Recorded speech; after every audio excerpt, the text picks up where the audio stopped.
উনি উনার কবরে এখনো জীবিত অবস্থায় আছেন, হায়াতুন নবী। তবে আমরা এখন যেরকম জীবিত এরকম নয়, বারজাকি জগতের জীবিত। তিনি ইন্তেকাল করেছেন, মৃত্যুবরণ করেছেন নিঃসন্দেহে। তিনি বারজাকি জগতে চলে গিয়েছেন, কিন্তু সেই জগতে তিনি জীবিত। আমরা যখন নবী সাল্লাল্লাহু আলাইহি ওয়াসাল্লামকে সালাম দেই, দুরূদ পাঠ করি, বিষ্ণু সাল্লাল্লাহু আলাইহি ওয়াসাল্লাম কবর থেকে ওই সালামের উত্তর দেন। আল্লাহ তাআলা ওনার রূহটাকে ফিরিয়ে দেন, উত্তর দেন।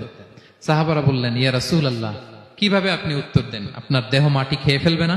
রাসূল সাল্লাল্লাহু আলাইহি ওয়াসাল্লাম বললেন, ইন্নাল্লাহ তাবারাকা ওয়া তাআলা হাররামা আলাল আরদি আজসাদাল আম্বিয়া।